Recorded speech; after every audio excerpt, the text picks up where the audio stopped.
On your knees! Mall thieves don't get dignity in my parking lot!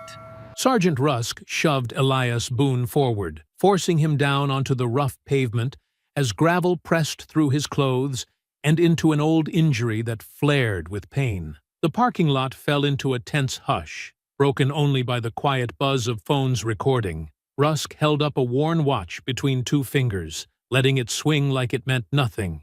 Stolen property, He said loudly, making sure the crowd caught every word. Officer Voss lingered nearby, watching the growing circle of onlookers. Rusk thought he had found another frightened man to humiliate in public, another easy target to break. But Elias didn't react, his posture rigid, expression steady, like he was waiting. Across the lot, engines rolled in low and controlled as black Pentagon SUVs began closing in around them. Before continuing, comment where in the world you are watching from and make sure to subscribe, because tomorrow's story is one you can't miss. Elias Boone adjusted his reading glasses as he entered Fairbridge Commons Mall. The cold air followed him inside before the automatic doors whispered shut. Saturday shoppers bustled around him, but Elias moved with purpose. He patted his pocket where the claim ticket rested, the last link to Lila. His sister had been gone 3 months now. The watch repair had been scheduled before her death, and retrieving it felt like completing a final errand for her. The mall smelled of pretzels and floor cleaner.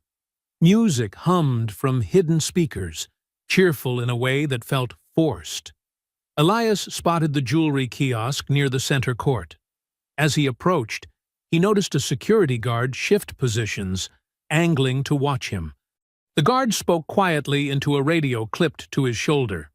Strange, Elias thought. He straightened his posture, a habit from his military days, and continued walking. The young woman behind the kiosk counter looked up as he approached. Her name tag read Marissa. When Elias handed her the claim ticket, her eyes widened slightly. "You're here for the Boone watch?" she asked, voice lower than necessary. "Yes. My sister's timepiece." Marissa nodded, glancing around before turning to the locked drawer behind her. She removed a small box and placed it on the counter, sliding it toward Elias. "It's fixed now." The mechanism was just stuck. Her hands trembled slightly. Elias opened the box. Inside lay his father's watch, the one he'd given Leela when Elias joined the Air Force. The engraving on the back caught the light. "Time reveals truth." "Thank you," Elias said. Marissa leaned closer. "Your sister said, if anyone came asking, I should give you the second receipt too."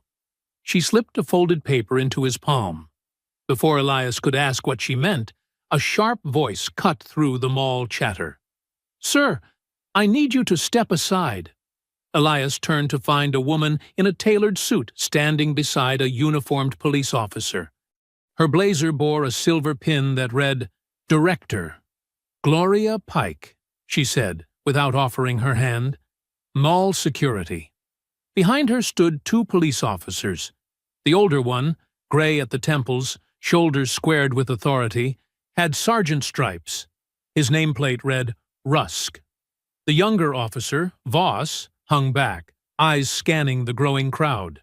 "Is there a problem?" Elias asked, pocketing the receipt. Pike's eyes narrowed. "That depends on you, sir." Before Elias could respond, a woman's voice rose from behind them. "That's him! That's the man who took my purse!" A middle-aged white woman pointed at Elias, her hand shaking dramatically. "I felt him bump into me near the food court." Elias blinked in confusion. "Ma'am, I haven't been to the food court. I just arrived at the mall." Sergeant Rusk stepped forward. "Sir, we need to discuss this situation." "There's nothing to discuss," Elias said calmly. "Check your security cameras. I walked directly from the entrance to this kiosk." Rusk's jaw tightened. "We don't take instructions from suspects." "Suspects?" Elias kept his voice level. "I'm not a suspect in anything. I'm here picking up my sister's watch." Pike crossed her arms. "Our witness says differently." Then review the footage, Elias insisted. That will clear this up immediately. Sir, Rusk said, his tone hardening, you're creating a disturbance in a private establishment. Elias looked around at the curious onlookers. I'm speaking in a normal voice. I'm suggesting a reasonable solution. Officer Voss shifted uncomfortably. You match the description of someone involved in several thefts around the mall. Rusk continued, ignoring Elias's logic. What description would that be? Elias asked. Rusk didn't answer. Instead, he gestured toward the exit.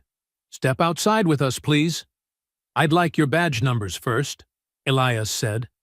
Something flashed in Rusk's eyes, a cold anger that transformed his professional demeanor. That sounds like resistance to me. Requesting badge numbers is my right as a citizen, Elias replied. From across the corridor, a young woman with braided hair pulled out her phone and began recording. Tessa. Elias had told her to wait by the food court while he picked up the watch. Rusk noticed her, too. Officer Voss, handle that. As Voss started toward Tessa, Elias felt his calm slipping. You touch that girl, and every choice you made today becomes federal. Pike raised an eyebrow. Threatening an officer now? Not threatening. Informing. Elias turned back to Rusk. That's my grandniece. Rusk smirked. Sir, place your hands where I can see them. Elias did so, aware of the growing audience. The woman who'd accused him had disappeared into the crowd. The watch, Rusk demanded, nodding toward Elias's pocket. It belongs to my family, Elias said. Rusk reached forward and removed the watch box from Elias's coat pocket. Evidence of theft, until proven otherwise.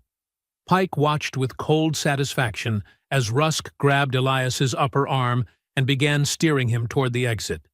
You're making a serious mistake, Elias said quietly. Move, Rusk ordered, shoving him toward the parking lot doors.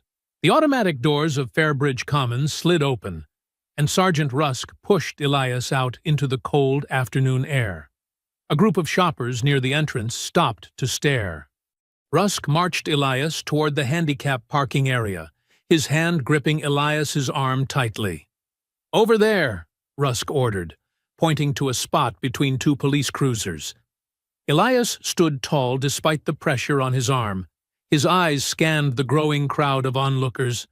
Some pulled out phones, others whispered behind their hands. Kneel down, Rusk commanded.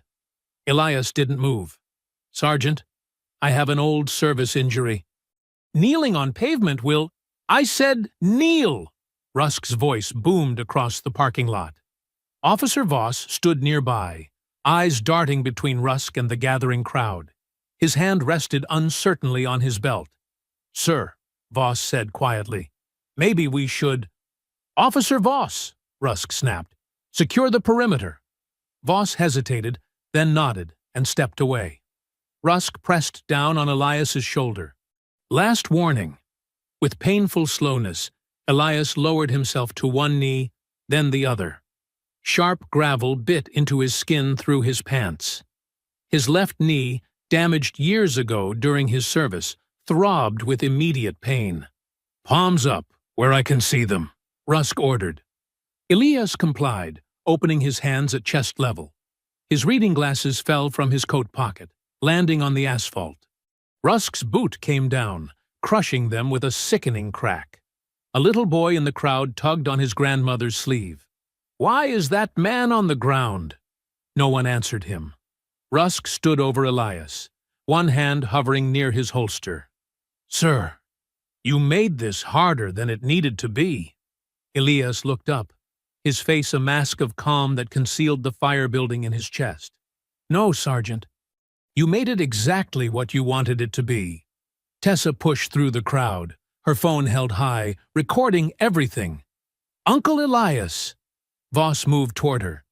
Miss, I need you to stop filming and hand over that device. You touch that girl, Elias said, his voice dangerously quiet. And every choice you made today becomes federal. Rusk laughed. Federal? "Sir, you are in a mall parking lot with stolen property in your pocket." He pulled Lila's watch from Elias's coat pocket and held it up like a trophy. "This is evidence in an ongoing investigation." "That belonged to my sister," Elias said, his voice tight with controlled fury. Rusk's smile widened. "Then I'm sure she will be happy to explain it." A terrible silence fell over the crowd. Tessa's voice cracked through the stillness like a whip. "She's dead!" Rusk's expression didn't change, but something flickered in his eyes. Not regret, but calculation. Elias felt humiliation burn through his restraint. His sister's watch, the last piece of her he had, dangled from Rusk's fingers like trash. His knees screamed with pain. Shoppers stared. And still, he remained controlled, even as rage built beneath his calm exterior. "Get your cuffs, Voss," Rusk called.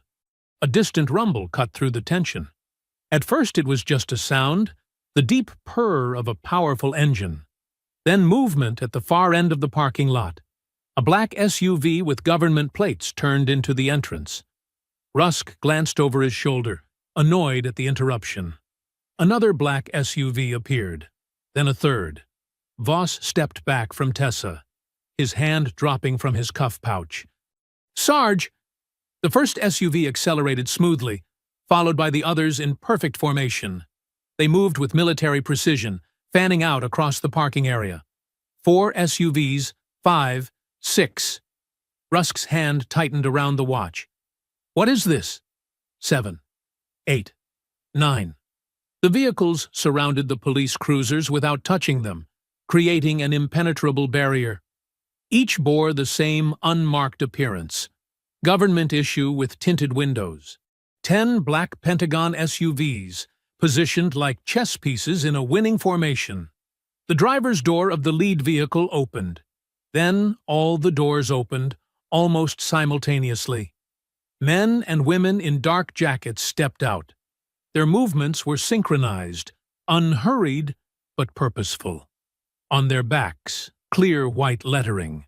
Department of Defense. Office of Inspector General. Rusk's face drained of color. The watch in his hand trembled slightly. Elias remained on his knees, but something had changed in his eyes. The humiliation was gone. What remained was steady, certain, and unafraid. A tall woman with steel-gray hair stepped out of the lead SUV. Her posture was military straight, her gaze unwavering as she surveyed the scene. The insignia on her jacket marked her as a high-ranking officer. "Colonel Deborah Haynes, Department of Defense Inspector General's Office," she announced, her voice carrying across the now silent parking lot. She walked directly toward Elias, ignoring Rusk's attempt to intercept her. "Ma'am, this is an active police matter," Rusk said, shifting to block her path. Colonel Haynes looked him up and down with cold assessment. "No, Sergeant. This is now a federal obstruction matter." She turned to 2 agents behind her. "Get him up." The agents moved quickly to Elias, helping him rise from the pavement. Elias winced as his injured knee straightened, but he kept his dignity intact, refusing to show more pain than necessary. "Are you all right, Mr. Boone?" Haynes asked. "I'll manage, Colonel," Elias replied, brushing gravel from his pants. A younger woman with a sharp gaze approached, camera in hand. "Federal Attorney Avery Sloan," she introduced herself. "Hold still, please." She began photographing Elias's scuffed knees, the dirt on his clothing, then his broken glasses lying near the police cruiser. "Those two," she said, pointing at Lila's watch still clutched in Rusk's hand. She snapped several photos of it before Rusk could react. "This is ridiculous," Rusk sputtered, his confidence visibly cracking. "We received a theft complaint, which you failed to investigate properly," Sloan cut in. Instead, choosing to publicly humiliate a federal investigator without cause. The crowd murmured in surprise.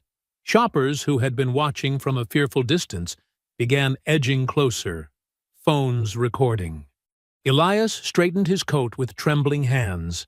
not from fear, but from the contained fury and pain of the last 15 minutes. His voice, when he spoke, was steady and clear. "Sergeant Rusk, you have no idea how long we've been looking at you." Rusk's face flushed. "What are you talking about?" "Elias Boone, Pentagon civilian investigator, attached to the Federal Oversight Task Force on Law Enforcement Accountability," Elias said. "Your unit has been under review for months." The revelation hit Rusk like a physical blow. His hand tightened around the watch. "That's impossible," he stammered. "You can't just—" "We can," Colonel Haynes said. "And we did. Your actions today have only accelerated matters." Tessa rushed over to her great-uncle, her phone still recording. "Are you okay?" she asked, her voice breaking. "I'm fine," Elias assured her, though his knee throbbed painfully. An elderly black woman with silver hair pushed through the growing crowd. She wore a church dress and carried herself with quiet dignity. "That man did not do a thing wrong," she announced, pointing at Elias. "And he is not the first." She turned to Colonel Haynes. "I'm Ruthie Bell, retired nurse. I've been watching this parking lot for 3 years. Got a notebook full of names and badge numbers." Her words broke the dam. Other voices rose from the crowd. "They searched my truck twice last month," called an older veteran with a Vietnam War cap. "Said I matched a description." "Never said what description." A grandmother with a medical walking stick stepped forward. "They banned my grandson for loitering while waiting for my prescription." "Called him threatening." "Officer warned me to sell my lease," added a black shop owner from the mall. "Said something unfortunate might happen to my business otherwise." With each new voice, Rusk's face grew darker. The crowd that had watched in fearful silence minutes earlier now pressed closer, emboldened by the federal presence. Attorney Sloan stepped directly in front of Rusk, hand outstretched. "The watch, Sergeant." "Now." Rusk hesitated, glancing around for support. Officer Voss had backed away, his expression conflicted. "You can hand it over," Sloan continued, her voice steely. "Or I can add theft of federal evidence to the list we're building in real time." With visible reluctance, Rusk placed the watch in her palm. She immediately handed it to Elias, who closed his fingers around it, feeling the familiar weight of his sister's last possession. "This isn't over," Rusk said quietly, his eyes locked on Elias. The threat in his gaze was unmistakable. Elias met his stare evenly. "You're right about that, Sergeant. It's just beginning." Colonel Haynes motioned to her team. "Secure the area. I want statements from everyone who witnessed this incident." She turned to Rusk. "You and Officer Voss will remain on site until we've completed our initial assessment." The parking lot had transformed from a place of humiliation to a scene of reckoning. The balance of power had shifted dramatically, but the tension in the air made one thing clear. This confrontation was far from resolved. Elias sat in the back of the black SUV, holding his sister's watch. His finger traced the scratched glass face, while Colonel Haynes spoke quietly into her phone in the front seat. Tessa leaned against his shoulder, her earlier bravado replaced by silent exhaustion. Through the tinted windows, he could see Attorney Sloan coordinating with other agents outside the mall entrance. "Elias," Haynes said, turning toward him, "the address on that second receipt, it's a storage facility off Jefferson Highway." Elias nodded. "Drive Easy Storage. Lila used to keep seasonal decorations there. We need to secure whatever she left before anyone else does," Haynes said, her voice tight with urgency. 20 minutes later, their small convoy pulled into the storage facility's gravel lot. The place was quiet on a Saturday afternoon, rows of orange metal doors gleaming under the winter sun. Elias felt a strange hollowness as they approached Unit 817, the number matching the second receipt from the jewelry kiosk. "Stand back," Colonel Haynes instructed as 2 agents prepared to cut the padlock. "We don't know what we're walking into." The lock fell away with a metallic snap. Avery Sloane pulled on latex gloves and slid the door upward. The sound of metal scraping against metal filled the cold air. Elias felt Tessa's hand tighten around his arm as the unit's interior came into view. "It's empty," she whispered. The storage locker contained none of the expected files or evidence. No boxes of documents, no recordings, no flash drives. The concrete floor was swept clean, except for a single manila envelope lying in the center of the floor. "Nobody touch it," Haynes ordered. One of her agents photographed the envelope from multiple angles before Avery carefully picked it up with gloved hands. "It's been opened," she noted, sliding out a single photograph. The image showed Lila Boone standing beside Mayor Nolan Bryce at what appeared to be a redevelopment ceremony. They were cutting a ribbon in front of a construction site. Lila's smile looked forced. The mayor's hand rested on her shoulder in a way that made Elias's jaw tighten. Avery turned the photograph over. On the back, written in Lila's neat handwriting, "If the watch reaches Elias, they already know." A heavy silence fell over the group. "They knew we were coming," Elias said quietly. "Someone removed everything before we got here." "Which means someone knew about the receipt," Haynes added. "And about you retrieving the watch today." "The jewelry clerk," Tessa said suddenly. "She seemed scared." Elias closed his eyes briefly. "They've been watching since Lila died. Maybe before." A sharp electronic ping cut through the tension. Tessa pulled her phone from her pocket, then froze, her face draining of color. "What is it?" Elias asked, moving to her side. She held out the phone. The message on the screen came from an unknown number. "Tell your uncle to leave Fairbridge before your family loses someone else." Colonel Haynes immediately took the phone. "We'll trace this. In the meantime, both of you need protected housing until we understand the full scope of the threat." "I'm not leaving Aunt Lila's house," Tessa said, her voice suddenly fierce. "That's all we have left of her." "Tessa," Elias began. "No," she cut him off. "If we leave, they win. That's what they want. They've already taken Aunt Lila, taken her evidence. I won't let them take her home too." Avery Sloane stepped closer. "We can secure the house, post agents. But Tessa's right. Leaving could compromise the investigation. Whoever sent this message wants Elias gone because he represents a threat." Haynes looked displeased, but nodded. "We'll establish a protective detail, and we need to move faster.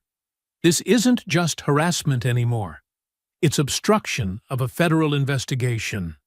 Elias stared at the empty storage unit, the realization settling over him like a physical weight. The confrontation in the parking lot hadn't been the culmination of anything. It was merely the opening move in a much larger game. Someone powerful enough to remove evidence ahead of a federal team was watching their every step. Someone connected enough to get Elias's private phone number. Someone desperate enough to threaten a 17-year-old girl. "Lila knew," he said finally, his voice low. "She knew they'd come after her evidence if she died. That's why she left the message on the photo." Tessa looked up at her great-uncle, fear and determination mingling in her eyes. "What do we do now?" Elias's hand closed around his sister's watch. "We follow her lead. Lila wouldn't have sent me here if she didn't have a backup plan. She was always 3 steps ahead, even as a child." He turned to Colonel Haynes. "We need to find whoever sent that text. And I need to understand exactly what Lila discovered that got her killed." The cold winter light slanted through the storage unit's open door, illuminating the empty space where answers should have been. Outside, the world continued as normal. Cars passing on the highway, people shopping, families going about their Saturday routines, unaware that in this quiet corner of Fairbridge, a battle line had just been drawn. The porch light flickered as they approached Lila's modest 2-bedroom house. Dead leaves skittered across the walkway. 2 federal agents had already arrived, and swept the property, confirming it was clear but showing concern about its vulnerability. Too many ground-floor windows, poor sight lines from the street. "Home, sweet home," Tessa said, her voice hollow as she unlocked the front door. Inside, everything looked normal at first glance. Lila's reading glasses still on the coffee table, mail neatly stacked on the kitchen counter, family photos lining the hallway. But Elias noticed the subtle wrongness immediately. The air felt disturbed, like someone had moved through recently who didn't belong. "Something's off," he said, running his finger along the edge of a drawer left slightly ajar in the living room. Tessa hung her coat on the rack by the door. "The police came after she died. Said they needed to secure the property. I wasn't allowed to watch what they did." Elias moved to the family photos on the wall. 3 generations of Boones smiled back at him, but the frames sat at slightly wrong angles. Someone had removed them, looked behind them, and replaced them carelessly. "They were searching," he said. "Not securing." Colonel Haynes took a call outside while Avery Sloane checked the kitchen, her sharp eyes cataloging details. "Elias," Avery said, keeping her voice even, "I need to be clear about something. Your personal connection to this case is problematic." "I'm aware," he said, straightening a photo of himself and Lila at his wedding years ago. When this goes to court, the defense will argue that evidence was compromised because you're emotionally invested.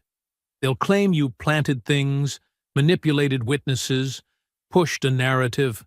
I don't care what they claim. You should, Avery's voice sharpened.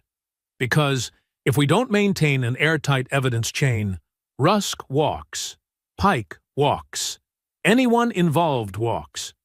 And your sister gets no justice. Tessa stood in the doorway, arms crossed tight against her chest. "She's right, Uncle Elias." Elias walked to Lila's small desk by the window. The surface was clear except for a landline phone and a cup of pens. He pulled open the top drawer. Empty. No notebook, no papers. "She kept records of everything," he said. "Always has, since we were kids. There should be a notebook here." He ran his fingers over the desktop, feeling a slight indentation in the wood. Pressure marks from a pen pressing through paper. Lila had written something here before she died. "We need better light," he said. Avery handed him her phone with the flashlight on. Elias held it at an angle across the desk surface, revealing the faint impression of writing. "I can't make it out," he said in frustration. "It's too faint." Tessa disappeared down the hall and returned with a pencil. "Let me try something." She gently rubbed the side of the lead across a piece of paper laid over the indentation, a technique she'd learned in art class. Slowly, letters appeared. Not complete words, just fragments. 817, and what looked like church. 817? Avery asked. "A time? An address? Maybe a Bible verse," Tessa suggested. Aunt Lila went to First Baptist every Sunday. The conversation halted as headlights swept across the living room wall. Outside, a patrol car crept slowly past the house, its light bar dark. Tessa froze. "That's him. That's Rusk's car." "Stay away from the windows," Avery ordered, moving to the front door to check the lock. The patrol car continued down the street, then circled the block. 5 minutes later, it passed by again, slower this time. Tessa's breathing quickened. "We need to leave. They're watching us." "No," Elias said firmly, placing his hands on her shoulders. "We're not running. That's what they want." He moved to the front window and carefully shifted the curtain an inch.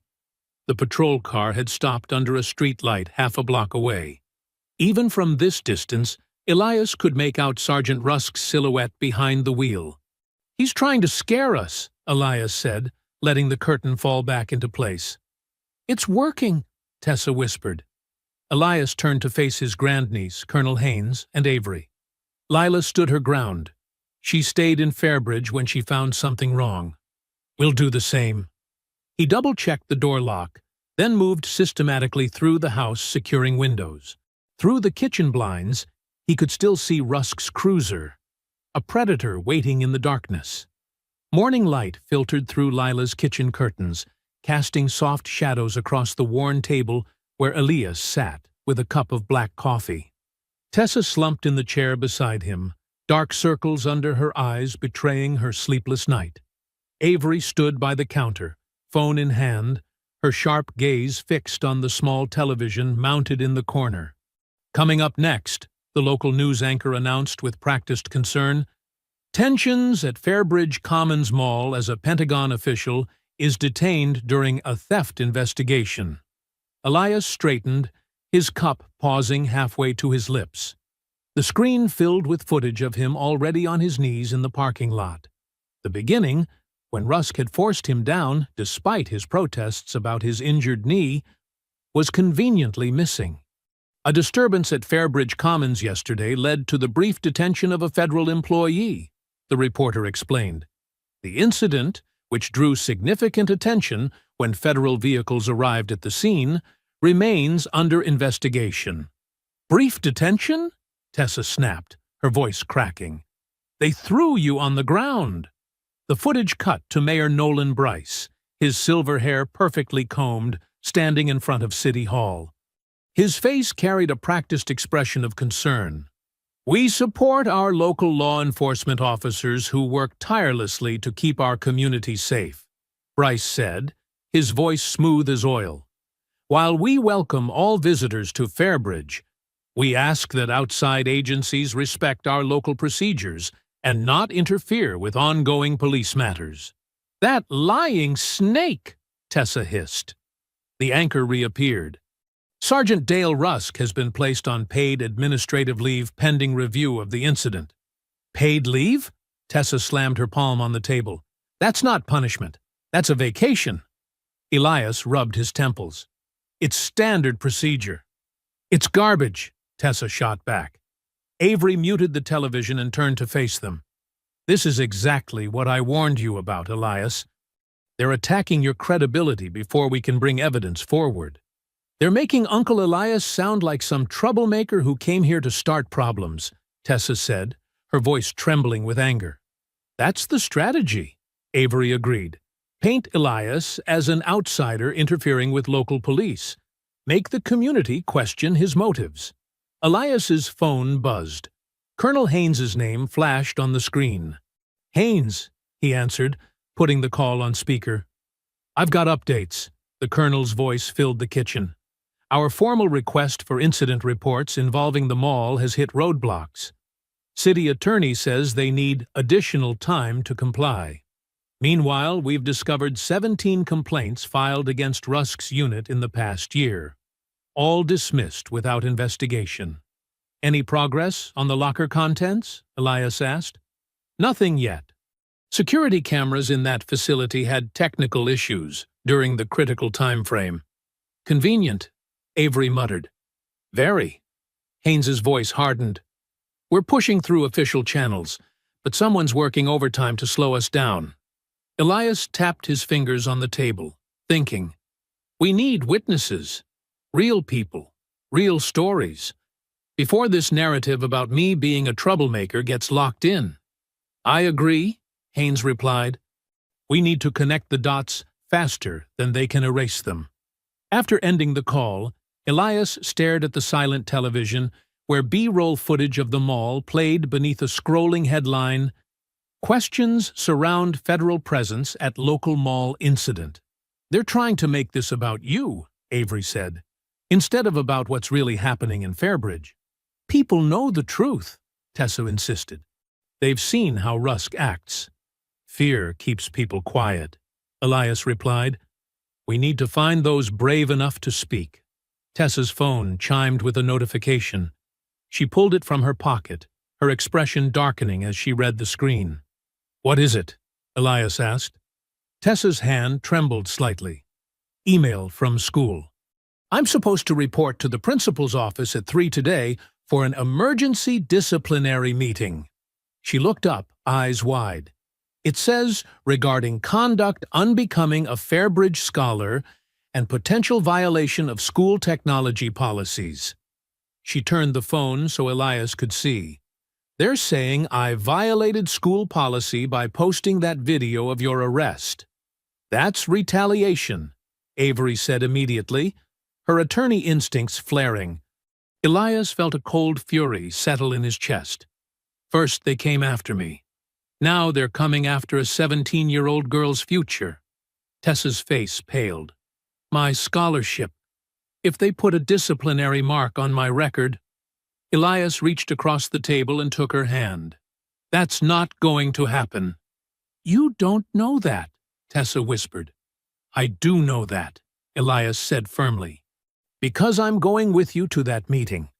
That afternoon, Elias and Tessa arrived at Fairbridge High School. The hallways were nearly empty as most students had already gone home for the day. Their footsteps echoed against the polished floor tiles as they made their way to the administration office. Remember, Elias said quietly, you did nothing wrong. Keep your head up. Tessa nodded, but her fingers nervously twisted the strap of her backpack. The morning news broadcast had shaken her confidence. If they could twist what happened to Elias into making him look guilty, what would they do to her? The school secretary looked up from her desk. Tessa Boone? Principal Harmon is expecting you. Her eyes flicked to Elias. Just Tessa. I'm her legal guardian while she's in my care, Elias stated firmly. She's a minor. I'll be joining the meeting. The secretary's lips tightened, but she picked up her phone. After a brief exchange, she nodded reluctantly. Go on in. Principal Harmon's office was wood-paneled with framed diplomas and sports trophies displayed prominently. The principal himself, a thin man with thinning hair and glasses, stood as they entered. He wasn't alone. A uniformed school resource officer leaned against the wall, arms crossed. Ms. Boone, Mr. Boone, please have a seat. Principal Harmon gestured to two chairs opposite his desk. Elias noted how the principal positioned himself between them and the door. How the officer maintained his standing position. Small intimidation tactics. Tessa, we've received concerning reports about your online activities, Principal Harmon began, folding his hands on his desk. Specifically, statements that could be interpreted as threatening toward our local police department. Tessa's head snapped up. What? I didn't threaten anyone. You posted video footage with inflammatory commentary. She posted a video showing what actually happened, Elias interrupted. What specifically did she write that constitutes a threat? The principal shuffled through papers on his desk, not meeting their eyes. The post itself creates a hostile environment and undermines respect for authority figures. Show us the threatening language, Elias insisted. Principal Harmon cleared his throat. The issue isn't just the language, but the context, and there were no threats, Elias stated flatly. She documented a public incident that happened to her family member. That's protected speech. The school resource officer shifted his weight. Kids these days don't understand the consequences of what they post online. Elias turned slowly to face him. And what consequences would those be, officer? The tension in the room thickened. Principal Harmon quickly intervened. The point is, Tessa, this kind of behavior doesn't align with the values we expect from scholarship recipients. I'm afraid we'll need to place your recommendation on hold pending a behavioral review. Tessa went pale. But that recommendation is due next week. Unfortunately, your actions have consequences. Her actions? Elias's voice remained calm, but steel ran beneath it. Recording a public incident is her right. This isn't about her behavior. This is about silencing a witness. The principal's eyes darted nervously to the officer and back. Mr. Boone, I understand you're upset, but who filed the complaint? Elias asked directly. I'm not at liberty to. Was it the school board? A teacher? Another student? Elias leaned forward. Or did it come from outside the school entirely? Principal Harmon's uncomfortable silence was answer enough. "This complaint came from City Hall, didn't it?" Elias pressed. The principal's facade cracked. "We have to maintain relationships with local officials. The mayor's office expressed concerns about the mayor's office has no authority over student speech," Elias stated. "This meeting is over. Tessa's scholarship recommendation will proceed as planned, or we'll be discussing this matter with federal education officials about political retaliation against a minor." The principal paled. "Mr. Boone, please understand my position." "I understand completely. You received pressure and decided a 17-year-old's future was acceptable collateral damage." Elias stood, motioning for Tessa to do the same. "We're done here." Outside in the parking lot, Tessa's composure finally broke. Her shoulders shook as tears spilled down her cheeks. "They can just do that?" she whispered. "Take everything away with one phone call?" Elias pulled her into a hug, feeling her tears dampen his shoulder. "No, they can't. Not when we fight back. But my scholarship. Your future is not theirs to steal," Elias said firmly. "You earned that scholarship. They don't get to hold it hostage because you told the truth." Tessa pulled back, wiping her eyes. "What if they do it anyway? Then we expose that too." Elias's phone rang. He glanced at the screen. "It's Avery." He answered, putting it on speaker. "We just left the school. They're trying to threaten Tessa's scholarship." "Doesn't surprise me," Avery replied. "Listen, I've got news. Ruthie Bell called. Says she has evidence of years of harassment at the mall. Documentation, dates, names.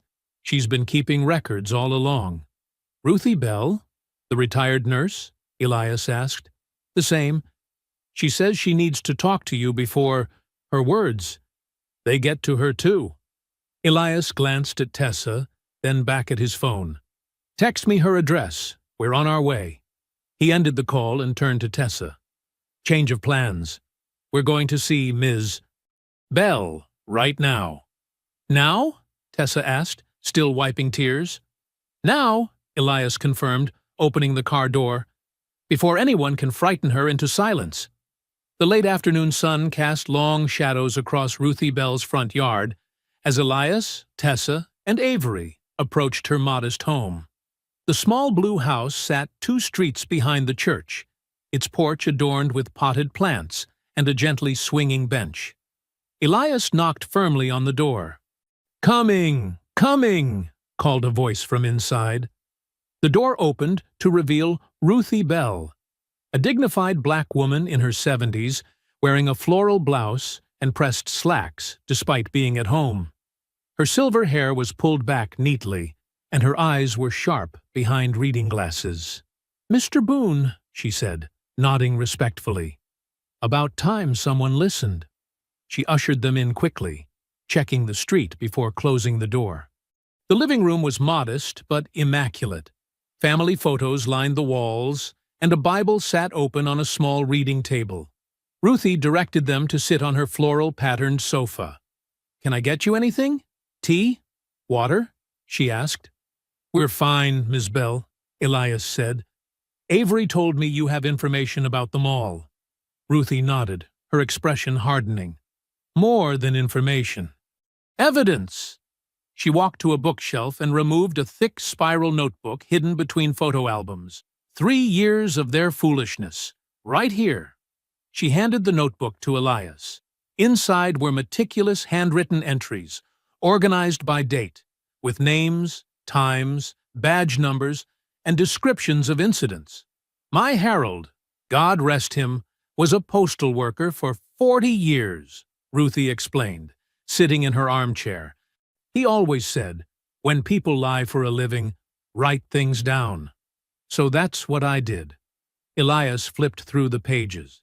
This is extraordinary, Ms. Bell. Call me Ruthie. Everyone does. The notebook documented dozens of incidents. Seniors questioned for loitering while waiting for prescriptions. A disabled veteran searched twice in 1 week. black teenagers banned for sitting too long in the food court, an elderly man in a wheelchair accused of blocking an entrance, etc. Each entry included the officers involved. Rusk's name appeared repeatedly, along with Voss, Mall Security Chief Gloria Pike, and several guards identified by badge numbers. "You've been documenting all this by yourself?" Avery asked, examining a page. "Someone had to," Ruthie said simply. "Nobody was listening." Tessa leaned forward. "Did my aunt know about this notebook?" Ruthie's eyes softened. "Lila?" "Yes, child. She came to see me 2 days before we lost her." Her voice cracked slightly. "That's what I needed to tell you." Elias looked up. "What did she say?" "She was worried. More than usual." Ruthie adjusted her glasses. "Said she'd found something in those redevelopment papers she was organizing. Said, they are not just harassing people, they're making money from it." I asked her what that meant, but she wouldn't say more. Just that she needed time to make copies.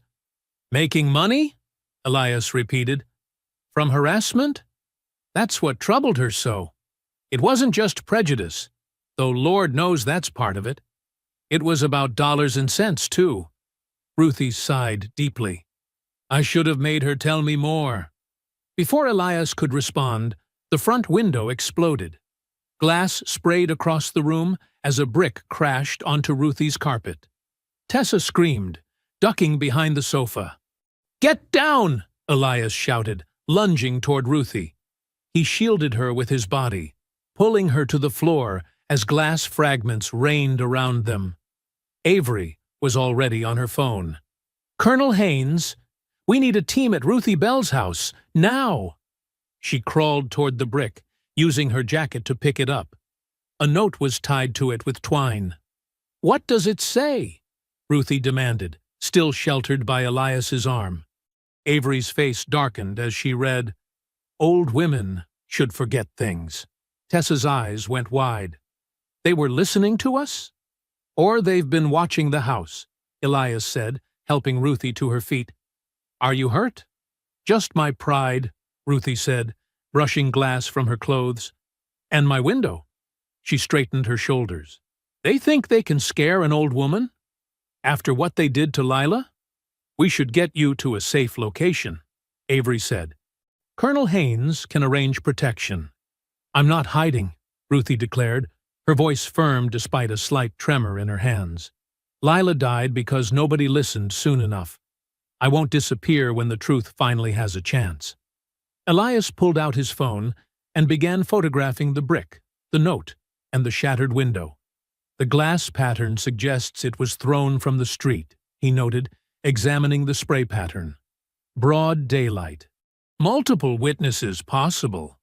"They're getting desperate," Avery observed. Elias nodded, his expression grim.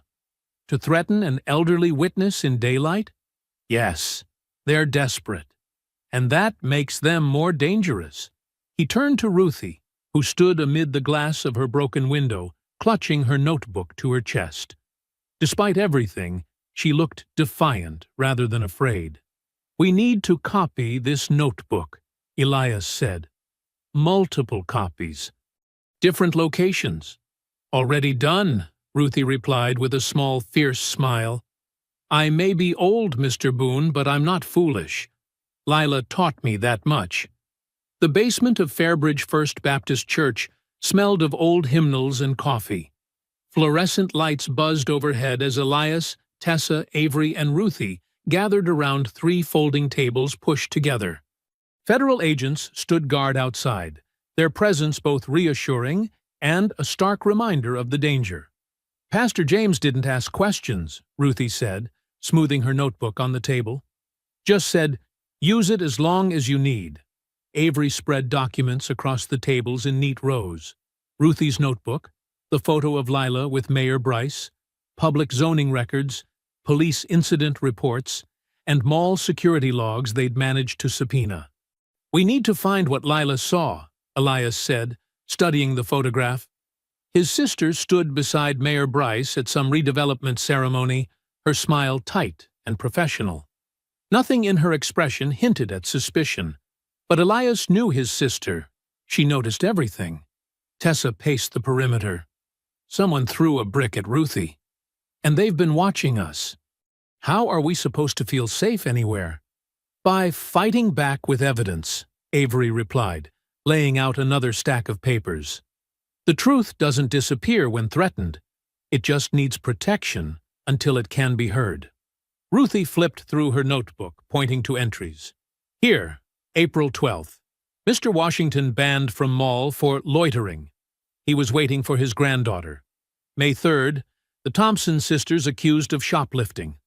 Nothing found, but police made them empty purses in public. June 8th, Mr. Diaz's food truck permit revoked after customer complaints. No customers ever complained.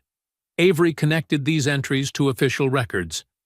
Each incident has a corresponding police report, all filed by Rusk's unit. Elias studied the city zoning maps beside the incident reports. These aren't random. Look at the addresses. He traced a pattern around the mall. They form a corridor. The Clean Corridor Initiative, Avery said, pulling out a glossy brochure. Mayor Bryce's signature project. The brochure showed smiling families in front of renovated storefronts. The subtitle read, Revitalizing Fairbridge Through Safety and Economic Growth. This isn't revitalization, Ruthie said bitterly. It's removal. Elias laid incident reports in chronological order, creating a timeline. Pike identifies targets. Rusk creates incidents. The reports justify declaring areas high crime or economically distressed. Then property values drop. Avery continued. Homes get bought cheap. Businesses sell under pressure. Tessa picked up a report. All these people are either black, elderly, veterans, or small business owners who can't afford lawyers. They prey on people without power, Ruthie said. Then call it progress. Elias found Lila's signature on copied complaint forms. My sister was building a case. By herself. Pride mingled with grief as he traced her handwriting. She wasn't just a records clerk, Avery noted. She was collecting evidence. Ruthie nodded. That's why she told me they were making money. The harassment itself was profitable. For developers, Elias said, examining property records. There's a company called Fairbridge Future LLC buying everything in the corridor. Avery pulled up incorporation documents on her laptop. Guess who owns 30%? Mayor Bryce's brother-in-law. Tessa slammed her hand on the table. So they're using police to scare people away from their homes, then buying them cheap? And Lila found out, Elias said quietly. Avery's phone rang. It's Colonel Haynes. She put it on speaker. We recovered something, Haynes said, her voice crackling through the phone. A deleted 911 dispatch record from the night Lila died. The room went still. Even the buzzing lights seemed to quiet. The call came from Lila's house at 9:42 p.m., Haynes continued. She reported someone trying to enter through her back door. Did they send officers? Avery asked. Yes, one unit responded. Officer Caleb Voss. Elias's hands tightened into fists. Voss. The same officer from the mall. There's more, Haynes said. The medical examiner's report lists time of death between 10:15 and 10:45 p.m. Voss reported arriving at 10:05 and finding no disturbance. He was there when she died, Elias whispered. The original dispatch record was deleted from city systems, Haynes said. We only found it in state backups. The implications hung heavy in the church basement. Lila called for help. Voss responded. She died. I need to speak with Officer Voss, Elias said, his voice controlled despite the rage building inside him. We're trying to locate him, Haynes replied. He didn't report for duty today. He's running, Avery muttered. Or they're hiding him, Ruthie added. Elias stared at the photo of Lila one more time, his sister's warning echoing in his mind. If the watch reaches Elias, They already know. She'd known the risks. She'd tried to protect herself. And the officer who came when she called for help was part of Rusk's unit. "Find him," Elias told Haynes. "Officer Voss was in my sister's house the night she died." The community center's empty parking lot gleamed under a single flickering light. Elias stood in the shadows, watching as a rusty sedan pulled in and parked far from the street lamps. Officer Caleb Voss stepped out, head swiveling in all directions. He looked nothing like the confident cop from the mall. His uniform was gone, replaced by a wrinkled hoodie and jeans. His eyes were bloodshot.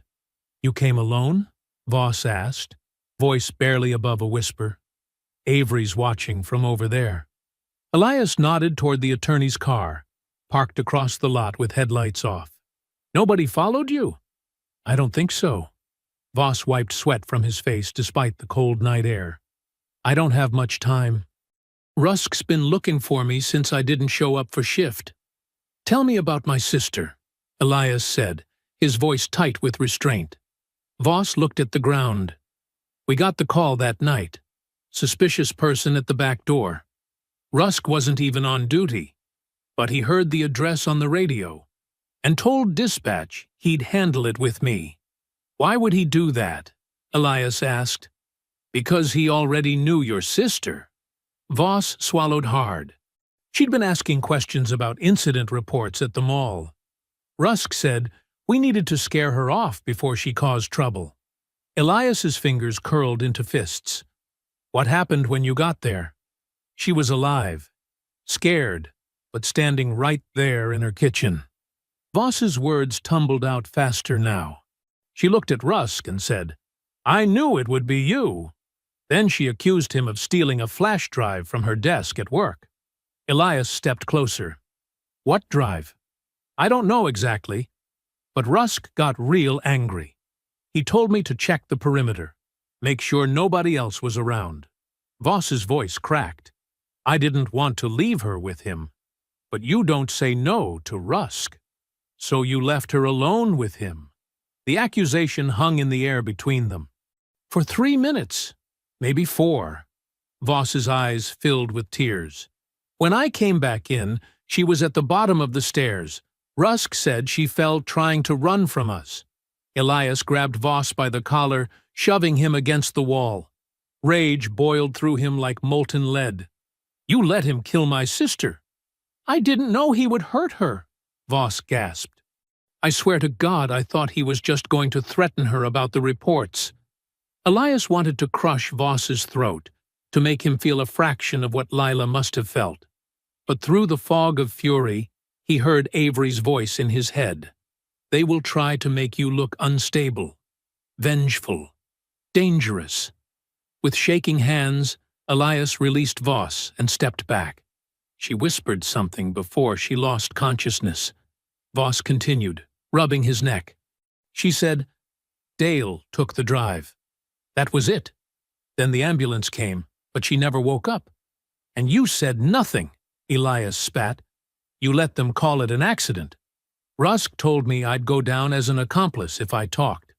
Voss's voice dropped to a whisper. "He's got dirt on everyone, but I can't live with it anymore. I'll testify about what happened. I promise." Distant headlights swept across the parking lot entrance. Voss flinched like a spooked animal. "That's Rusk's cruiser," he hissed. "He must have followed me."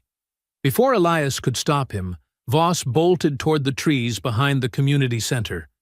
The approaching car slowed, its spotlights sweeping the area. "Get down!" Avery called softly from nearby. Elias dropped behind a dumpster, waiting until the cruiser circled the lot twice, and finally drove away. When he stood, Voss was gone. "Did you get enough?" Avery asked, approaching with her phone in hand. "You recorded it?" She nodded. "Every word." Elias drove straight to Lila's house, his mind racing. The watch, the second receipt, the empty storage locker. Lila had been planning multiple backup systems. In the kitchen, he examined the repaired watch under the lamp. The backplate looked ordinary, But when he pressed the edge, it clicked open to reveal a tiny compartment. Inside was a microSD card no larger than his fingernail. She knew they'd look for obvious storage, Elias said, as Avery connected the card to her laptop. The card contained audio files. The first played Gloria Pike's voice clearly. "We do not need real arrests. We need numbers." In another, Mayor Bryce said, "By summer, the corridor needs to look too troubled to save." "This is it," Avery said, eyes widening. Partial evidence, but enough to start formal proceedings. For the first time in days, hope flickered in Elias's chest. Lila got them after all. "I'll prepare an emergency filing first thing tomorrow." Avery downloaded copies to her secure server. This links Pike and Bryce directly to the harassment campaign. Half an hour later, Elias was driving home with the microSD card secure in his pocket. The weight of grief lightened slightly with each mile. Lila hadn't died in vain.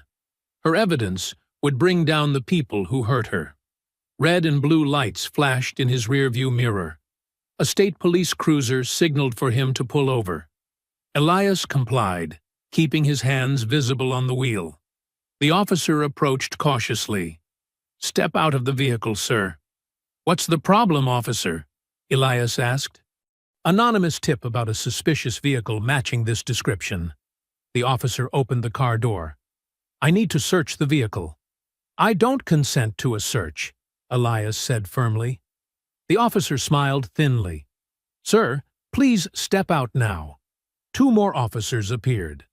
They guided Elias to the patrol car while the first officer searched his vehicle. Within minutes, the officer emerged holding a handgun in a gloved hand. "Unregistered firearm under the driver's seat," he announced. "You're under arrest." As they handcuffed him, Elias knew with absolute certainty the gun had been planted. The trap had sprung shut. The red and blue lights cut through the darkness, casting eerie shadows across the roadside. Elias stood with his back against the patrol car, handcuffs digging into his wrists.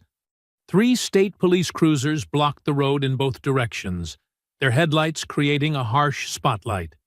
"This is absurd," Avery argued, her voice rising as she confronted the lead officer. "Mr. Boone is a federal investigator. You have no right to plant evidence and fabricate charges." The officer's face hardened. "Ma'am, step back or you'll be detained as well. We've recovered an unregistered firearm with filed-off serial numbers under the driver's seat of a vehicle that's been parked in public places all day," Avery shot back. Convenient timing. A second officer approached, holding an evidence bag containing the gun. "Just got word from dispatch. Ballistics match a shooting outside the West Side Community Center 2 months ago. 1 victim, still in rehab." Elias felt his stomach drop.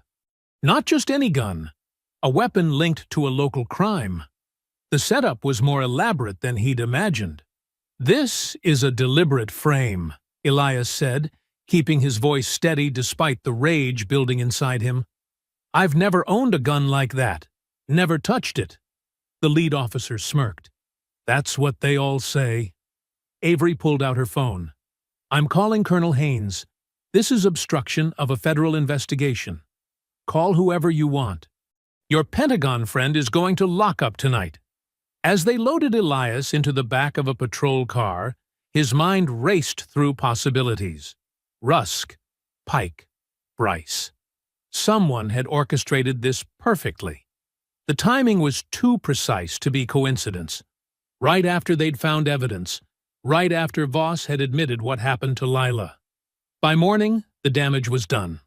News vans parked outside the station where Elias spent the night before Avery arranged his release on bond.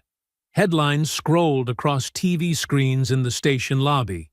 Pentagon official under investigation for weapons charge. Colonel Haynes met them outside, her face grim. "They're already using this to discredit everything we've found." "I didn't touch that gun," Elias said. "I know." Haynes handed him a folder. "But perception matters. Mayor Bryce is demanding we withdraw compromised personnel. Avery checked her phone. "The judge just delayed our emergency filing. She's citing concerns about evidence integrity." Haynes looked at Elias with regret. "I have to remove you from active participation, not because I believe this garbage, but because I need to protect the case." The words stung, but Elias understood the strategy. They're trying to make this about me instead of what happened to Lila and everyone else they hurt. Back at Ruthie's house, they found the front door ajar. Inside, drawers hung open, cushions slashed. Ruthie stood in her living room, shaking. "They took it," she whispered. "My notebook. All those years of notes. Gone." Elias helped her to a chair. "When did this happen?" "During church this morning. I was only gone an hour." Tears filled her eyes. "They're erasing us, aren't they? Erasing what we saw." When they tried to contact Voss, his phone was disconnected. His apartment stood empty. Clothes gone, drawers emptied. "He ran," Avery said. Or they made him run. By afternoon, Tessa received an official email. Her scholarship was suspended pending review of her disciplinary status. Her future held hostage by people with power and no conscience. That evening, Elias sat alone at Lila's kitchen table, the weight of the day crushing down on him. The micro SD card evidence felt insufficient now, their word against a system that had already labeled him a criminal. He held Lila's watch, turning it over in his hands. Something caught his eye. The watch had stopped at 8:17, not broken, deliberately set. Elias remembered Lila always had Bible verses for everything. 8:17 wasn't a time. "For there is nothing hidden that will not be disclosed," Elias whispered, recalling the verse from Luke 8:17 that Lila had quoted so often. He stared at the watch. Lila hadn't just left the micro SD card. She'd left a message, a final clue. The verse wasn't random. It was a direction. Elias sat up straight. Lila had been devoted to Fairbridge First Baptist for 40 years. She'd taught Sunday school, sung in the choir, and served on every committee. "The church," he said aloud, suddenly understanding. Lila wouldn't have trusted just one hiding place, not when she knew what was at stake. He looked at the watch again. 8:17, a verse about hidden things becoming known. Lila had left something else, something hidden in the last place they would look. The church where she'd spent every Sunday of her life. The morning light filtered through the stained glass windows of Fairbridge First Baptist Church, casting colorful patterns on the worn wooden pews. Elias, Tessa, and Avery stepped carefully through the quiet sanctuary, while Ruthie's voice carried from the pastor's office down the hall. "Pastor Williams, I've been thinking about updating our prayer circle contact list," Ruthie said loudly enough for the others to hear. "And I wanted to talk about that community garden idea for the East Lot." Tessa tugged at Elias's sleeve. "The display cases are in the history room," she whispered, pointing toward a doorway near the choir stands. They slipped into a small room lined with glass cabinets containing church memorabilia, faded photographs, offering plates from the 1930s, and programs from decades of Easter services. Against the back wall stood a special case labeled Founding Families Treasures. "There," Tessa pointed, her finger trembling slightly. "Aunt Lila's Bible is in there. She donated it 3 months ago for the Founders' Sunday celebration." The worn leather Bible sat behind glass, opened to Psalm 37. A small card beside it read, "Belonged to 4 generations of Boones. Donated by Lila Boone." "How do we get it?" Avery whispered, glancing toward the door. Elias reached into his pocket and pulled out a church key. Lila was treasurer for 20 years. She kept a spare key on her ring. The cabinet opened with a soft click. Elias carefully lifted the Bible, handling it with reverence. Unlike modern Bibles, this one had a leather binding with a small hollow space where the spine connected to the cover. Elias gently probed the binding and felt something small and hard. She hid it where anyone looking for evidence would never search, he said, working his fingers carefully along the spine. A tiny micro-SD card, smaller than his fingernail, slipped from the binding. Tessa's eyes widened. She knew exactly what she was doing, Avery said, her voice filled with respect. They heard Ruthie's voice growing louder. "Oh, I should check if the history room needs dusting while I'm here," her signal that the pastor was approaching. They quickly replaced the Bible, locked the cabinet, and pretended to be admiring the church's historical photographs when Pastor Williams and Ruthie entered.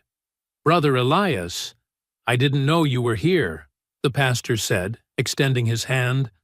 "I'm so sorry about all the trouble you've been having." "Just showing my niece some family history," Elias replied smoothly. "My sister loved this church. Lila was a blessing to us all," Pastor Williams said. "We miss her terribly." 20 minutes later, they gathered in Avery's hotel room. The attorney plugged the micro-SD card into her secured laptop as they crowded around the screen. "My God," Avery whispered as files populated the screen. Lila documented everything. The files were organized with meticulous care, folders labeled by date and content. There were complete recordings of clean corridor meetings where Pike, Rusk, and Mayor Bryce openly discussed fabricating incidents to drive down property values. Photos showed Rusk accepting envelopes from developers' representatives in parking lots. A copied dispatch log from the night of Lila's death showed the 911 call and response that had been deleted from official records. Most damning was a video from Lila's porch camera showing Rusk entering her house alone, then leaving 30 minutes later, glancing nervously over his shoulder. There was also audio from inside Lila's home. Apparently, she'd been recording when Rusk arrived. His voice was clear. "Nobody will believe an old woman with a grudge. Stop asking questions about the mall stops or things might get worse than a warning." The final file was simply labeled, "For Elias." Tessa reached for Elias's hand as he clicked play. Lila's face appeared on screen, her eyes tired but determined. She sat at her kitchen table, the same one where Elias had been sitting last night. "Elias, if you're seeing this, then I couldn't fight them anymore," she began. "I know you'll blame yourself for not being here. Don't waste time grieving what you couldn't prevent." She explained how she'd discovered the connection between the mall security lists and the redevelopment plans, how the police were creating the very crime problem they claimed to be fighting. "I tried going through channels," she continued. "Nobody listened. An old black woman complaining about police? They patted my hand and showed me the door." Her eyes hardened. "They're hurting people, Elias. Not just with arrests. They're stealing homes, futures, dignity. Make them answer in daylight, brother. Not in quiet rooms where they can hide. In public, where everyone can see." The video ended. Silence filled the room. Colonel Haynes arrived an hour later, reviewing the evidence with growing certainty. "This is more than enough for federal warrants," she said. "We can move on all of them by tonight." But Avery shook her head. "If we do this quietly, Bryce will spin it. The town needs to see the truth with their own eyes." "What are you suggesting?" Haynes asked. "Mayor Bryce is holding his big clean corridor announcement tomorrow at Fairbridge Commons," Tessa said. "Everyone will be there. The press, the developers, all the city officials. The same place they forced me to my knees," Elias said quietly. Avery nodded. "The same place we make them face what they've done." That afternoon, federal agents quietly secured positions around Fairbridge Commons before Mayor Bryce's public redevelopment event began. They wore plain clothes, blending with the gathering crowd. Some posed as reporters, others as maintenance workers. 2 agents disguised as mall security stood near the temporary stage erected at the entrance. Another leaned against a light pole, pretending to check his phone while surveying the growing audience. Avery Sloan positioned herself near the sound booth, speaking quietly with the technician. The young man nodded, recognizing his grandmother's friend Ruthie in the description Avery provided. Colonel Haynes remained in her vehicle, coordinating the operation through an earpiece while reviewing the final warrants on her tablet. The parking lot transformed into a public forum. Rows of folding chairs faced the stage, where a Clean Corridor Initiative banner flapped in the cold breeze. The same spot, where Elias had knelt on rough pavement, was now covered by a red carpet leading to the podium. Store owners and employees gathered near the mall entrance, some curious, others concerned about what another redevelopment phase might mean for their businesses. Mayor Nolan Bryce arrived in a black town car, waving to the crowd with practiced charm. He wore an expensive overcoat and a campaign-ready smile, shaking hands as he made his way toward the stage. Gloria Pike stood at the edge of the gathering, her sharp eyes scanning for problems, unaware that the real threat came from the evidence, not protesters. "Beautiful day for Fairbridge's future," Bryce told a local reporter. "This expansion will bring jobs and safety to neighborhoods that desperately need both." Sergeant Dale Rusk appeared in full uniform, despite being under investigation. He stationed himself near the stage, chest puffed with authority. The paid leave had lasted less than 48 hours, just long enough for the news cycle to move on. He nodded to several officers positioned throughout the crowd, his confidence restored now that Elias had been publicly discredited. Tessa arrived with 2 federal agents who kept a respectful distance. She found Ruthie Bell near the back row and stood beside her, refusing to hide despite the school principal watching from across the lot. The older woman squeezed Tessa's hand. "Your aunt would be so proud," Ruthie whispered. "I'm scared," Tessa admitted. "That's how you know it matters," Ruthie replied. The ceremony began with the high school band playing the national anthem. Mayor Bryce took the stage to enthusiastic applause from developers and city officials in the front row. He spoke about revitalizing troubled areas and ensuring public safety through strategic investment. The crowd shifted uneasily when he mentioned removing elements that discourage economic growth. Then Elias Boone entered from the mall entrance, walking slowly but purposefully through the parting crowd. He wore a simple dark suit and carried Lila's repaired watch in his hand. People whispered, recognizing him from the news. Some pointed. Others stepped back. Sergeant Rusk noticed the disturbance and moved quickly to intercept Elias before he could reach the stage. He positioned himself directly in Elias's path, hand resting near his holster. "You are not welcome here," Rusk said, voice low but hostile. Elias stopped, maintaining a calm expression. "That's what this whole thing has been about, isn't it? Who's welcome and who isn't?" Several phones rose to record the confrontation. Rusk stepped closer, using his body to block Elias from the stage. "You should have stayed on your knees," Rusk sneered, loud enough for nearby attendees to hear. The crowd gasped. A reporter turned her microphone toward them. Mayor Bryce paused mid-sentence, noticing the disturbance. Elias didn't raise his voice or show anger. Instead, he replied clearly, ensuring everyone nearby could hear, "You put me on my knees because you thought humiliation was power. But power is not making a man kneel.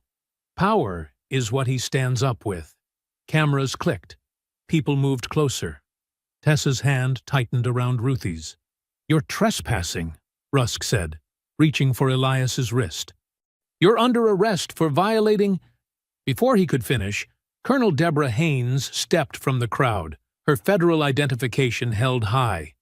"Department of Defense Inspector General," Haynes announced, her voice cutting through the murmurs. "Step back, Sergeant Rusk." Rusk hesitated, his fingers still gripping Elias's wrist. 2 federal agents moved into position behind him. "I said step back," Haynes repeated, her tone leaving no room for argument. Rusk released Elias, but didn't retreat. "This man has no business disrupting a public event. While attention focused on Haynes and Rusk, Avery Sloane moved swiftly through the crowd toward the stage. She climbed the steps confidently, her federal credentials visible on a lanyard. Mayor Bryce was mid-sentence when he noticed her approach. "Excuse me," he said into the microphone, forcing a smile. "This portion of the program isn't quite—" Avery reached for the microphone. "Federal Attorney Avery Sloane, I need to address this gathering immediately." Bryce's face hardened. He gestured to a technician at the soundboard. "Cut the mic." The young man behind the equipment glanced up, then looked past Bryce toward the crowd. His eyes found Ruthie Bell, who gave him a small, firm nod. The technician's grandmother had been one of Ruthie's closest friends for 30 years. "Sorry, sir," he said, not sounding sorry at all. "Systems locked in." Avery took the microphone from Bryce's hand. "Citizens of Fairbridge, I'm here on behalf of the Department of Defense Inspector General's office.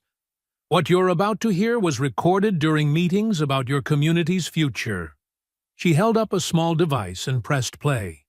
The speakers crackled. Then Gloria Pike's voice filled the parking lot. "We do not need real arrests. We need numbers. Every incident report builds the case for redevelopment." Pike froze near the security entrance, her face draining of color. Avery pressed another button. Mayor Bryce's voice emerged next. "By summer, the corridor needs to look too troubled to save. The acquisition team can't move until the property values drop another 15%. The crowd stirred, confusion turning to shock as they recognized their mayor's voice. Bryce lunged for Avery, but a federal agent blocked his path. The final recording was the most damning. Sergeant Rusk's voice, cold and threatening. "Nobody will believe an old woman with a grudge. The drive disappears, you forget what you saw, and maybe you don't have an accident on those stairs." A woman gasped. Someone shouted, "That's Lila's house!" The crowd's shock transformed into fury as the truth dawned on them. Ruthie Bell stepped forward, her voice carrying despite her age. "We tried to tell you. For 3 years, we tried to tell you what was happening." Other seniors and veterans moved forward too, forming a line beside her. "They banned my grandson for waiting for my prescriptions," called an elderly woman. "Searched my truck 4 times in 2 months," added a gray-haired veteran with a cane. "Told me my lease wouldn't be renewed unless I sold it back cheap," said a black business owner. During the commotion, a police cruiser pulled up, and Officer Caleb Voss emerged, flanked by federal protection. He looked terrified, but determined as he approached the gathering. "Officer Voss has provided sworn testimony," Haynes announced. "Tell them what you told us, officer." Voss stepped forward, voice shaking. "Sergeant Rusk ordered me to falsify reports targeting specific residents. And I was with him at Lila Boone's house the night she died. He sent me outside to check the perimeter. When I came back in, she was at the bottom of the stairs." The crowd's angry murmur grew louder. "This morning," Haynes continued, "federal agents executed a search warrant on a storage unit registered to Sergeant Rusk under a false name. Inside, we found confiscated phones, cash envelopes, illegal weapons, Ruthie Bell's stolen notebook, and the original drive removed from Lila Boone's evidence locker." She pointed toward a woman trying to slip away through the crowd. "And that woman, who accused Mr. Boone of theft at the mall, is on Sergeant Rusk's payroll. She's filed false complaints against 7 other citizens targeted by the Clean Corridor Plan." The woman stopped, trapped by the crowd's attention. Rusk's face contorted with rage as he realized his entire operation was exposed. With nowhere to run and nothing left to lose, he lunged toward Elias with a roar of fury. "You ruined everything!" he shouted. But he never reached his target. 3 federal agents tackled him to the pavement. The crowd watched in stunned silence as the handcuffs clicked around Rusk's wrists, in the exact spot where he had forced Elias to kneel days before. Gloria Pike shoved past a technician, her heels clicking frantically as she headed for the back of the stage. Mayor Bryce was already there, his practiced smile replaced by naked panic as he yanked open the door to his waiting town car. "Drive!" he snapped at his assistant, but the car wouldn't start. When Bryce looked up, Avery Sloan stood blocking his escape, flanked by federal agents.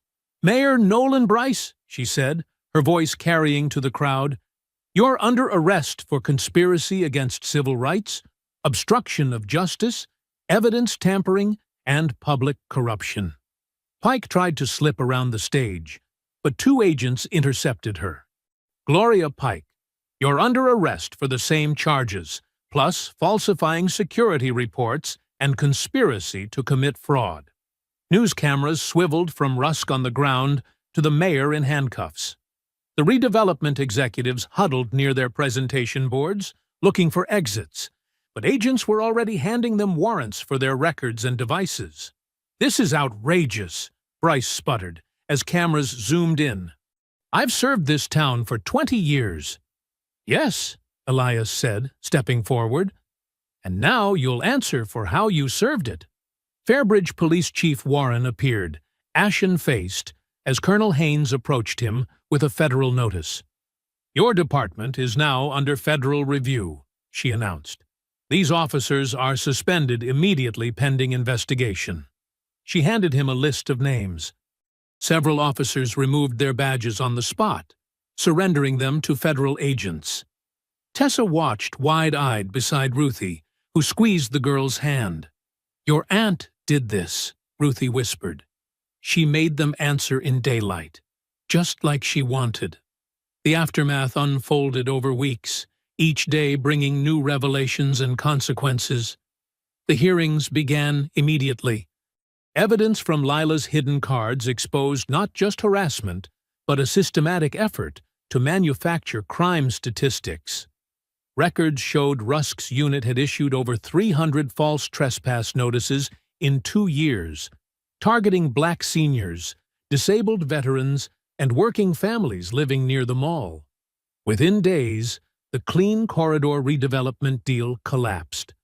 Investors withdrew, unwilling to be associated with what newspapers now called the Fairbridge conspiracy. Property owners who had been pressured to sell were given options to repurchase their land or receive fair market compensation. Every trespass order issued by Rusk's unit was voided. Families banned from the mall for loitering or suspicious behavior received formal apologies and compensation packages. The mall's new management publicly committed to rebuilding trust with the community. The Fairbridge Police Department entered federal oversight under a 5-year consent decree requiring body cameras, independent complaint review, and training reforms. 7 officers faced criminal charges for falsifying reports and evidence tampering. At Fairbridge High School, the principal resigned after emails showed he targeted Tessa's scholarship on direct orders from Mayor Bryce's office. Tessa's college recommendations were not only reinstated but upgraded after 3 universities reached out specifically requesting the student who helped expose Fairbridge corruption. Gloria Pike faced additional charges when mall employees came forward with recordings of her ordering security to target the undesirables and clear out anyone who doesn't look like they belong. Ruthie Bell's documentation proved crucial in court. The mall's new owners asked her to chair a community oversight board to rebuild relationships with senior citizens and veteran groups. Her first act was establishing free transportation for elderly shoppers who had been afraid to visit for years. 6 weeks after Rusk's arrest, hundreds gathered in the Fairbridge Commons parking lot, the same spot where Elias had been forced to his knees. But today, they assembled for a dedication. A modest brick building adjacent to the mall, previously a vacant shop, had been renovated and bore a new sign: the Lila Boone Justice Center, providing legal aid for seniors and veterans. Elias stood at the podium, no longer kneeling, no longer silenced. The Pentagon had granted him extended leave to help establish the center. My sister believed that truth matters more than power, he told the crowd. She knew that sometimes justice doesn't arrive on its own. Sometimes we must stand together and demand it in daylight. Colonel Haynes sat in the front row beside Avery, who had been appointed special prosecutor for the ongoing cases. Behind them sat dozens of community members whose stories now formed part of the federal record. People who had been harassed, threatened, and pushed aside, but never broken. After the speeches, Tessa approached Elias with a small box. "The jeweler finished it," she said, opening the box to reveal Lila's watch, fully repaired. "He said the mechanism was fine. It just needed cleaning and winding." Elias took the watch. It was running now, the hands pointing to 8:17. He smiled through tears. She set it deliberately to that time. It's from her favorite Bible verse. "For there is nothing hidden that will not be disclosed," Tessa quoted softly. Elias fastened the watch around his wrist and looked up at the Justice Center bearing his sister's name. He stood exactly where he had once knelt in humiliation, but now the ground beneath his feet felt different, consecrated by truth finally told in full daylight. "She was right," Elias said, his voice steady despite his emotion. Nothing hidden stayed hidden. If you enjoyed the story, leave a like to support my channel and subscribe so that you do not miss out on the next one. On the screen, I have picked 2 special stories just for you. Have a wonderful day.